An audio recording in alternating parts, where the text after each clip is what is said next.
Mga kalingap, suportahan natin ang Teacher N, isang kalingap reactor ng Kalingap Radyo Balitaan, Teacher N YouTube channel.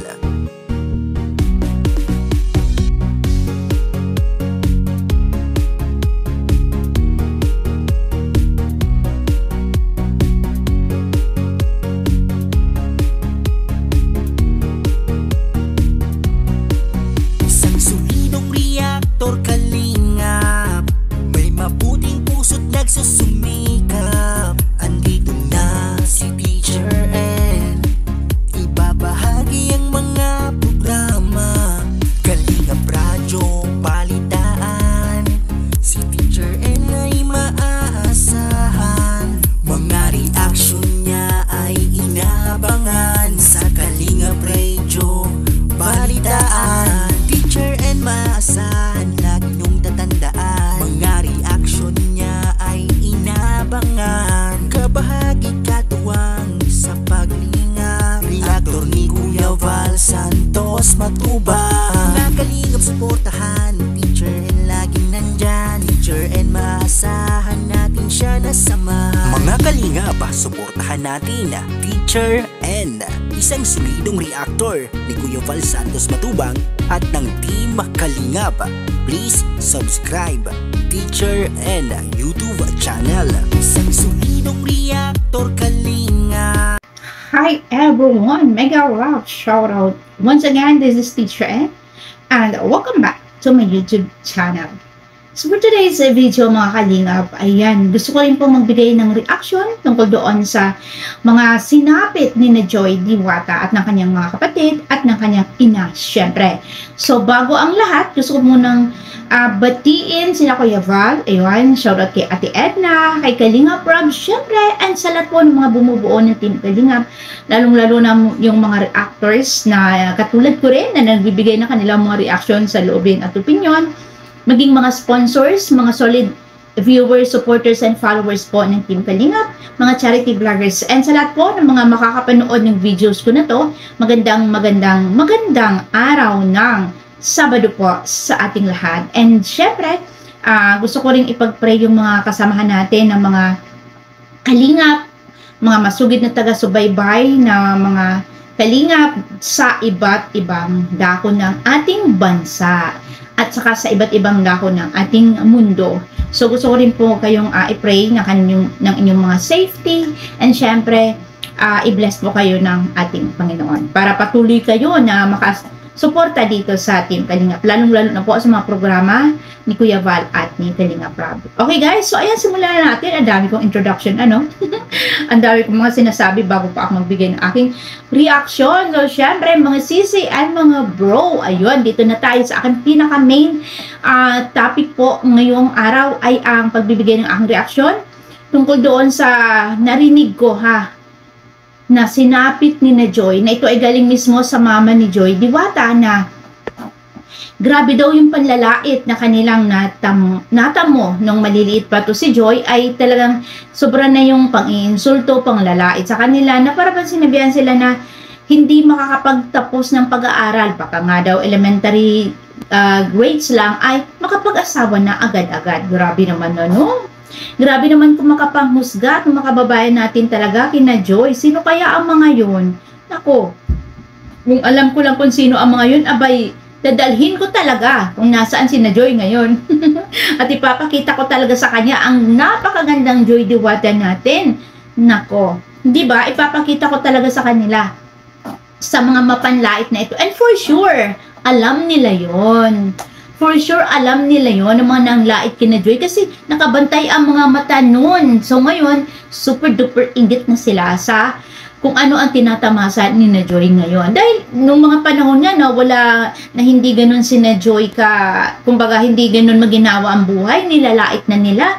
Sa halip na kaawaan nila yung kanilang kababayan na hikaw sa buhay, bagkus nilalait pa. Katulad halimbawa daw sabi ni Nanay Imelda na nakipanood lamang ng TV ay sinarhan. Grabe naman Uuwi si na Joy na umiiyak dahil hindi nakapanood ng television. Diyos ko Lord, siguro kung ako'y nasa tabi ni na Joy noong mga time na yun, ako, Kung halimbawa man na nakita ko yun, ako siguro magagalit ako. Pagagalitan ko siguro yung nagsira ng pinto, agad sobra naman, no? 'Di ba hindi naman makatarungan at hindi talaga hindi hindi maunawaan ng kahit na sino malawak ang pangunawa na bakit ganun yung ginawa. 'Di ba? So sobrang mapanlait talaga. Kaya nga yung sabi ko nga, deserve talaga ni Nadyo ang pagpapala. Sobrang deserve dahil sa pinagdaanan nilang hirap sa kanilang buhay nung sila ay maliliit pa, na tinaguyod sila ni Nanay Imelda dahil sa single mom. So talagang hirap sa buhay at hindi kayang i-sustain yung mga pangangailangan ng kanyang mga anak dahil wala naman siyang sapat na kakayanan. Dahil unang-una alam naman natin na si Nanay Imelda wala siyang stable na trabaho, di ba? So nakaka-relate ako kay Nanay Imelda kasi parehas po kami na single mom na itinaguyod yung aming mga anak. Ang kaibahan nga lang, ako ay may trabaho at siya ay wala. 'Di ba? At saka nakaranas din ako ng panlalait na ganyan, na ininsulto nila na para bang hinusgan ka na agad-agad na hindi pa naman nangyayari, pero nangyayari na. Kaya sobra ako nakarelate doon na Nanay Imelda nung nagsabi siya ng gano'n. Dahil ako nung ako'y 18 years old, nakapag-asawa po ako agad yung napakabata talaga, sobrang napakabata pa talaga ng ako'y mag-asawa, 18 years old, no?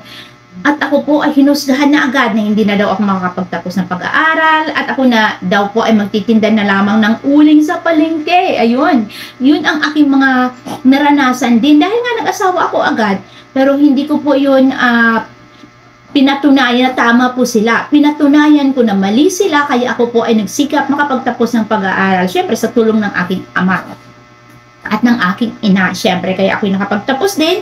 So, ayun, kaya nga sabi ko, Nanay Imelda, basta may pagsusumikap, basta may kabutihang puso, na hindi ka nanlalait, hindi ka nanguhusga ng kapwa mo, pagpapalain ka talaga ng Panginoon.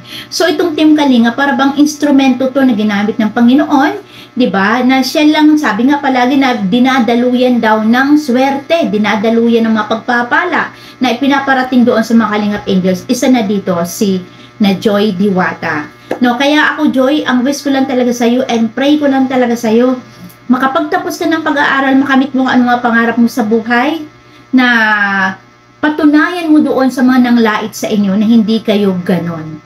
So, ayan, ako natutuwa na meron na naman panibagong pabahay dito kay Joy. So, pangalawang pabahay na kay na Joy, deserve din po nila yon dahil sa matinding mga panlalait at mga panghusga na natamo nila nung sila ay bata pa. So, ayan, ang aking masasabi lang doon sa manlalait kay Joy, huyo na kayo ngayon. Ang masasabi ko lang doon sa manlalait kay Joy, ulitin ko, huyo na kayo ngayon. O, diba? Alam nyo ang nangyayaring success kina Joy, posibleng hindi. Nakapublic po yan. And syempre, ang mga mata ng mga marites, nakatingin lang niya palagi. Mga marites, baga sila, hinuhusgan nila sina Joy at si Nanay Imelda. Sarip kaawaan nila si Nanay Imelda kasi mag-isang binubuhay yung mga anak, iniwan ng asawa. Diba? Salip kaawaan nila yung kapwa nila, mamamayang Pilipino na ikaw sa buhay, bagus tulungan. Salip, inalipusta pa ang mga anak, hinamak, ininsulto, at hinusgahan. So ngayon, andito na ang ating Joy Diwata. Ako nakita naman yan, sobrang ganda. Kung maka-smile, di ba? Siya nga si Joy ang may tinaguraang killer smile dahil sa kanyang mga pantay-pantay na mga ngipin. Na kapag tumawa ay talaga napakaganda. At saka, ito lang ang aking pakiusap kay Nanay Imelda talaga, Nanay Imelda. Sana, kung ako maririnig mo, isa lang ang aking pakiusap talaga sa'yo. Sana, paunlakan mo ng Franjoy. Pwede ba? Franjoy, please. Namimiss kasi natin yung Franjoy. Ewan ko ba, para pang hupok ng aking puso ang aking puso ng Franjoy din. Yung unang episode, para sa akin yung unang episode nung nagkita silang dalawa, tapos yung ang ganda ng kanilang mga ngiti. Diyos ko Lord. Sana meron pa itong mga karugtong. Sana sana Nanay Imelda. Sana naman, pagbigyan mo na kami. Yun lang ngayon kay mga Kalingap, hanggang dito na lang. Bye-bye and God bless everyone.